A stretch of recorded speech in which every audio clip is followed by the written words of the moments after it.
এই দেবতাকে মহাভারতের ভীম ভাবাটা হলো বাঙালি হিন্দুদের একটি বিরাট বড় ভুল। ভীম একাদশীর দিন পশ্চিমবঙ্গের বিভিন্ন জায়গায় ভীমের পুজো হয়, যার জন্য রাস্তার ধারে ধারে তৈরি করা হয় বিশালকায় ভীমের মূর্তি। আমরা সবাই এই ভীমকে পঞ্চপাণ্ডবদের মেজ ভাই মনে করি, কিন্তু আপনি জানলে অবাক হবেন ইনি মহাভারতের ভীম মোটেই নন। আসলে এই ভীম ছিলেন আমাদের বাংলার এক মহাপরাক্রমশালী রাজা, যিনি মানুষ থেকে দেবতার পর্যায়ে উন্নীত হয়েছেন।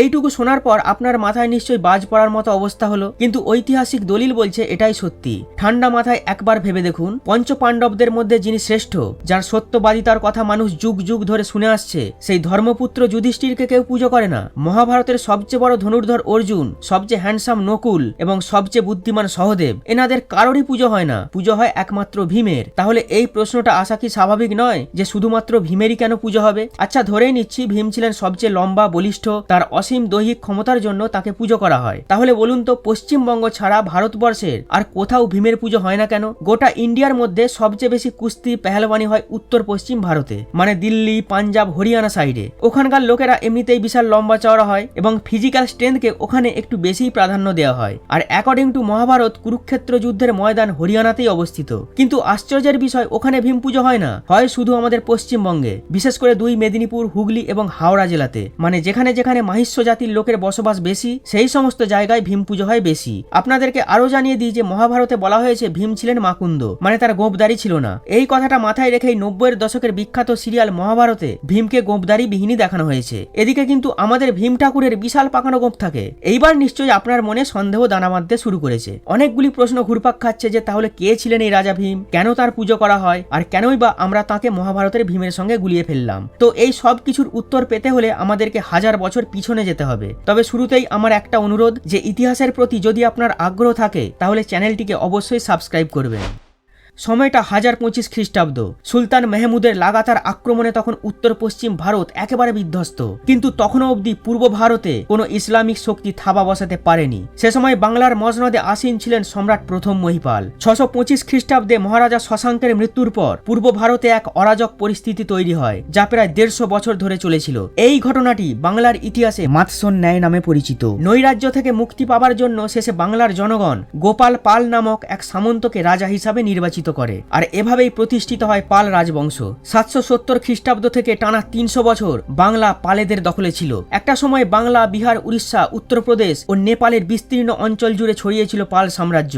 আপনাদেরকে আরো জানিয়ে দিই যে পালরা ছিলেন বৌদ্ধ ধর্মের পৃষ্ঠপোষক। প্রথম মহিপাল ছিলেন এই বংশের 12 নম্বর রাজা। মহিপালের রাজত্বের আগে থেকেই পাল সাম্রাজ্য একটু একটু করে ডিক্লাইন হচ্ছিল, কিন্তু যোগ্য শাসক মহিপাল সেই ভাঙনকে আটকাতে সমর্থ হয়েছিলেন। তবে তার রাজত্ব শেষ হলে পাল সাম্রাজ্য আবার ক্ষয়িষ্ণু হতে শুরু করে। তো মহিপালের মৃত্যুর প্রায় 40 বছর পর 1072 খ্রিস্টাব্দে সিংহাসনে বসেন তার প্রপৌত্র দ্বিতীয় মহিপাল।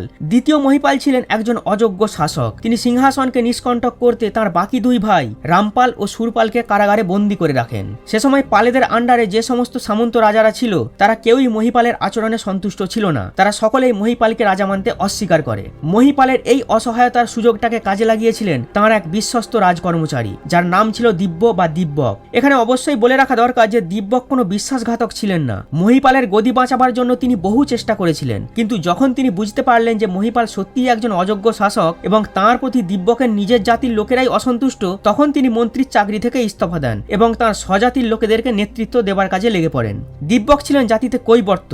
ভিডিওতে এগিয়ে যাওয়ার আগে আপনাদেরকে বলে দিই যে কৈবর্ত জাতির লোক কারা। কৈবর্ত শব্দটি এসেছে সংস্কৃত শব্দ কিম বৃত থেকে। কিম কথার অর্থ কৃষিকাজ এবং বৃত শব্দের অর্থ পেশা, অর্থাৎ চাষবাস যাদের জীবিকা, তারাই হলো কৈবর্ত। কৃষিকাজের পাশাপাশি কৈবর্তদের একটি পেশা ছিল, সেটা হলো মাছ ধরা।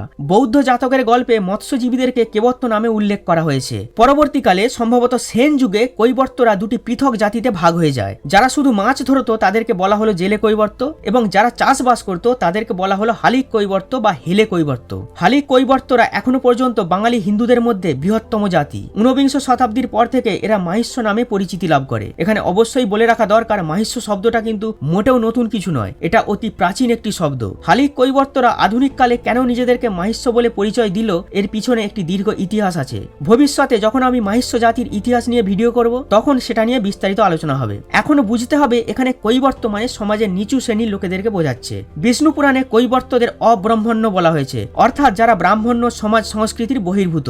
এবারে এই ম্যাপটিকে ভালো করে দেখুন। তিস্তা, পদ্মা ও ব্রহ্মপুত্র নদের মাঝখানের এই যে অংশটা, যার মধ্যে বাংলাদেশের বগুড়া, রাজশাহী, রংপুর ও দিনাজপুর পড়ছে, এই অঞ্চলটিকে আগে বলা হতো বরেন্দ্রভূমি। রাজ কর্মচারী দিব্যক ছিলেন এখানকার কৈবর্ত জাতির সর্দার। বরেন্দ্রভূমির কৈবর্তরা বহুকাল থেকেই পালেদের প্রতি অসন্তুষ্ট ছিল। এই অসন্তোষের কারণটা ঠিক কি সেটা পরিষ্কার নয়, তবে ঐতিহাসিকদের অনুমান যে কৈবর্ত জাতির লোকেরা মাছ ধরত, মাংস খেত। অপরদিকে পাল রাজারা ছিলেন অহিংসায় বিশ্বাসী বৌদ্ধ, তাই তারা কৈবর্তদের উপর নানা রকম বিধিনিষেধ চাপিয়েছিল। তবে ব্যক্তিগতভাবে আমি মনে করি এটা ভিত্তিহীন যুক্তি, কারণ বহু আছে, সেসব নিয়ে বলতে গেলে আলোচনাটা টপিকের বাইরে চলে যাবে। তো যাই হোক, দিব্যক তার স্বজাতির লোকেদেরকে একজোট করতে সফল হয়। আনুমানিক 1075 খ্রিস্টাব্দ নাগাদ কৈবর্তরা পাল সাম্রাজ্যের বিরুদ্ধে বিদ্রোহ ঘোষণা করে দেয়। এই ঘটনাটি ইতিহাসে বরেন্দ্র বিদ্রোহ বা কৈবর্ত বিদ্রোহ নামে পরিচিত। ঐতিহাসিকরা এটাকে বাংলার প্রথম সফল গণবিদ্রোহ নামে আখ্যায়িত করেছেন।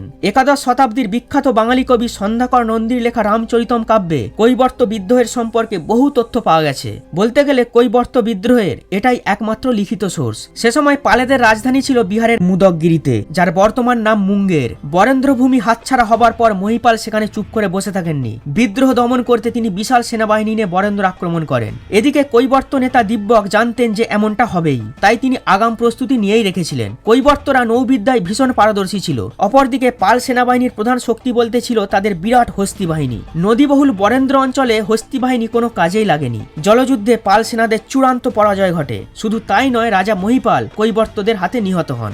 এতদিন পর্যন্ত দিব্যক ছিলেন শুধুমাত্র একজন বিচ্ছিন্নতাবাদী নেতা, কিন্তু এইবার তিনি নিজেকে স্বাধীন রাজা বলে ঘোষণা করেন। পাল সাম্রাজ্যকে পরাজিত করার সাফল্যকে স্মরণীয় করে রাখতে তিনি একটি বিজয় স্তম্ভ নির্মাণ করেন, যেটি আজও ইতিহাসের সাক্ষী বহন করে চলেছে।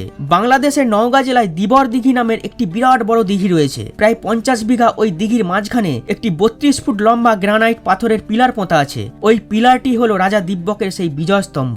দিব্যক রাজা হবার কিছুদিন পরেই পূর্ববঙ্গের বর্মন রাজবংশীয় রাজা জাতবর্মা বরেন্দ্র আক্রমণ করেন।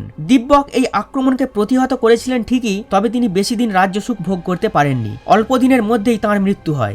দিব্যকের পর রাজা হন তাঁর ভাই রুদক। রুদকও বেশি দিন বাঁচেননি। রুদকের পর সিংহাসনে বসেন তাঁর পুত্র ভীম। ভীম ছিলেন বাপ জ্যাঠার থেকেও আক্রমণাত্মক। একজন বলিষ্ঠ প্রতাপশালী রাজাই শুধু নয়, তিনি ছিলেন একজন সুশাসক ও সুপণ্ডিত। কবি সন্ধ্যাকর নন্দী রামচরিতম কাব্যে রাজা ভীমের ভূয়সী প্রশংসা করেছেন। একটি শ্লোকে তিনি লিখেছেন যে ভীমের মধ্যে লক্ষ্মী সরস্বতী উভয়ের আবাস। আমাদের আজকের এপিসোডের নায়ক হলেন এই রাজা ভীম, অর্থাৎ ভীম ঠাকুর। একটু আগেই বলেছি যে দ্বিতীয় মহিপাল তার বাকি দুই ভাই রামপাল ও সুরপালকে কারাগারে বন্দী করে রেখেছিলেন। মহিপালের মৃত্যুর সাথে সাথে তারা জেল থেকে বেরিয়ে আসেন এবং তাদের মধ্যে সুরপাল ফাঁকা গদিতে বসে পড়েন। বছর 2 হতে না হতেই সুরপালকে হত্যা করে রাজা হয়ে যান রামপাল। ক্ষমতা হাতে পেয়ে রামপাল বুঝতে পারেন যে বরেন্দ্রভূমির কৈবর্তরাই তার সবচেয়ে বড় আপদ। ভীমের মতো উচ্চাকাঙ্ক্ষী রাজাকে যদি ক্ষমতাচ্যুত না করা যায়, তাহলে অদূর ভবিষ্যতে পাল সাম্রাজ্যের উপর আঘাত নেমে আসবে এবং যেটাকে সামলানো মুশকিল হবে। এই আশঙ্কায় তিনি শক্তি সঞ্চয় নেমে পড়েন। সবার প্রথমে তিনি তার মামা রাষ্ট্রকূট রাজা মথনের কাছে সহায়তা চেয়ে পাঠান। সেই সঙ্গে তিনি বাকি সামন্তদেরকে নানা রকম প্রলোভন দেখিয়ে নিজের দলে টেনে নেন। সে সময় 14 জন সামন্ত রামপালের পক্ষে যোগ দিয়েছিল। এই সম্মিলিত শক্তির সাহায্যে রামপাল এক বিরাট সেনাবাহিনী গড়ে তোলেন। সবার প্রথমে তিনি তার মামাতো ভাই শিবরাজকে সামান্য কিছু সৈন্য দিয়ে বরেন্দ্র অভিযানে পাঠান, আর তার পিছু পিছু বিরাট বাহিনী নিয়ে তিনি নিজে এগোতে থাকেন। এইবার পাল সেনাবাহিনী মহিপালের সময়কার ভুলটাকে রিপিট করতে চায়নি। তারা এক অন্যরকম যুদ্ধ কৌশল অবলম্বন করে, কারণ তারা জানতো জলযুদ্ধে কৈবর্তদের সঙ্গে পেরে ওঠা অসম্ভব। রাজা ভীমের বাহিনীকে হারাতে হলে তাদেরকে ময়দানে নিয়ে আসতে হবে, যেখানে পাল সেনাদের হাতি ঘোড়ার সামনে ভীমের পদাতিক বাহিনী পিষ্ট হয়ে যাবে।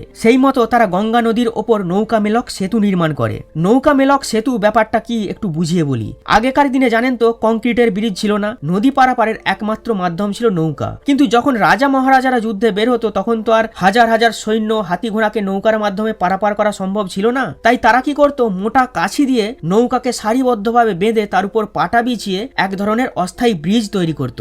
এরকম একটি ব্রিজ আমি পশ্চিম মেদিনীপুরের ঘাটালে দেখেছি। স্থানীয় লোকেরা ওটাকে ভাষা পুল বলেন। আপনি যদি এই ধরনের পুল দেখে থাকেন তাহলে সেটা কমেন্টে অবশ্যই লিখে জানাবেন। তো এইভাবে পাল সেনাবাহিনী বরেন্দ্র ভূমিতে প্রবেশ করে। সেখানে পৌঁছেই তারা নদী তীরবর্তী গ্রামগুলোতে লুটপাট চালাতে থাকে। প্রজাদেরকে বাঁচাতে রাজা ভীম তার বাহিনী নিয়ে ছুটে আসেন। শুরু হয় তুমুল যুদ্ধ।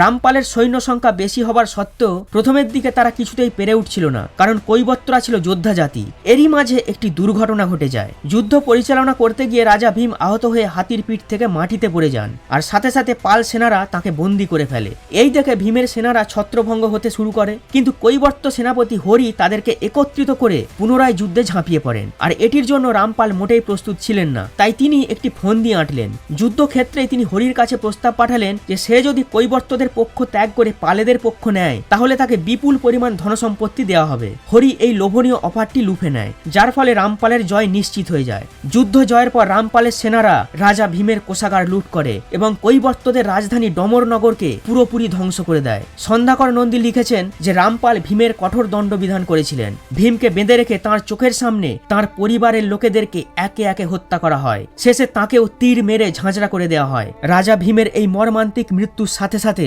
কৈবর্তদের স্বাধীন রাজ্যের স্বপ্ন চুরমার হয়ে যায়। এরপর তারা বরেন্দ্র ভূমি থেকে বিতাড়িত হয়ে বাংলার বিভিন্ন অঞ্চলে ছড়িয়ে পড়ে। এখানে একটা কথা মাথায় রাখতে হবে যে কৈবর্তরা যে শুধুমাত্র বরেন্দ্র ভূমিতেই বাস করত এমনটা কিন্তু নয়। কৈবর্তরা সারা বাংলা জুড়েই ছড়িয়েছিল এবং বরেন্দ্র অপেক্ষা রাঢ়বঙ্গেই তারা অধিক সংখ্যায় ছিল। কৈবর্তরা রাঢ় অঞ্চলে কেন সংখ্যাগরিষ্ঠ ছিল বা এখনো আছে, এটা নিয়ে বিস্তারিত আলোচনা হবে মাহিষ্য জাতির এপিসোডে। এখন আমি বলবো আজকের ভিডিওর মূল টপিক নিয়ে, যে রাজা ভীমকে কেন পুজো করা হয় এবং কেন আমরা তাকে মহাভারতের ভীমের সঙ্গে গুলিয়ে ফেললাম। একটু আগেই আমি রাজা ভীমের যথেষ্ট পরিচয় দিয়ে দিয়েছি, তবুও বলি যে ভীম ছিলেন একজন প্রজাহিতৈষী শাসক। পাল রাজারা কৈবর্তদের উপর যে করের বোঝা চাপিয়েছিল, ভীম সেটা থেকে তাদেরকে নিষ্কৃতি দিয়েছিলেন। তাছাড়া তিনি ছিলেন অত্যন্ত বিদ্বান, বীর ও বলিষ্ঠ দেহের অধিকারী। এই সমস্ত কারণে প্রজারা তাকে দেবতার চোখে দেখত। তিনি বীরগতি প্রাপ্ত হবার পর তাঁর প্রতি মানুষের শ্রদ্ধা আরো বেড়ে যায়। কৈবর্ত জাতির লোকেরা তাদের সেই দেবতুল্য রাজার স্মৃতিতে জায়গায় জায়গায় তাঁর বড় বড় মূর্তি নির্মাণ করে। রাজা ভীমকে সম্ভবত মাঘ মাসের শুক্লা একাদশীর দিন হত্যা করা হয়েছিল, বা হতে পারে ওই তিথিতে তাঁর রাজ্যাভিষেক হয়েছিল। হয়তো এই কারণে মাঘ মাসের শুক্লা একাদশীতে ভীমের পুজো চালু হয়। এরপর বাংলার ইতিহাসের পট পরিবর্তন হয়। এখানে আসে ব্রাহ্মণ্যবাদী সেন রাজবংশ, তারপর আসে মুসলমান। একসময় হিনজান বৌদ্ধদের পীঠস্থান এই বাংলা থেকেই নিশ্চিহ্ন হয়ে যায় বৌদ্ধ ধর্ম। মাতৃকা উপাসক বাঙালি জাতির সংখ্যাগরিষ্ঠ মানুষ কনভার্ট হয়ে যায় ইসলামে, আর বেঁচে থাকা বঙ্গ সংস্কৃতি সময়ের সাথে সাথে বিবর্তিত হতে থাকে। সেই বিবর্তনের পরিণাম হলো আজকের বাঙালি হিন্দুদের ধর্ম। সেখানে যেমন আদিম ও লৌকিক দেবদেবীরা স্বমহিমায় বিরাজ করছেন, তেমনি সেখানে স্থান পেয়েছে বৈদিক মন্ত্র, লেখা হয়েছে নতুন নতুন পুরাণ, মঙ্গল কাব্য প্রভৃতি। আসলে আমি আপনাদেরকে এটাই বুঝাতে চাইছি যে আমরা বাঙালিরা বর্তমানে যে সমস্ত দেবদেবীদের পুজো করি এবং যা যা ধর্মীয় আচার পালন করি, আজ থেকে 1000 বছর আগে তা মোটেই সেরকম ছিল না। তাই আমাদের এই পরিবর্তনশীল হিন্দু সমাজে রাজা ভীমকে মহাভারতের ভীমের সঙ্গে গুলিয়ে ফেলার মধ্যে অস্বাভাবিকতা কিছুই নেই। ভিডিওটি এখানেই শেষ করছি। ভালো লাগলে লাইক করবেন আর কমেন্টে জয় বঙ্গ, জয় রাজা ভীম অবশ্যই লিখবেন। ধন্যবাদ।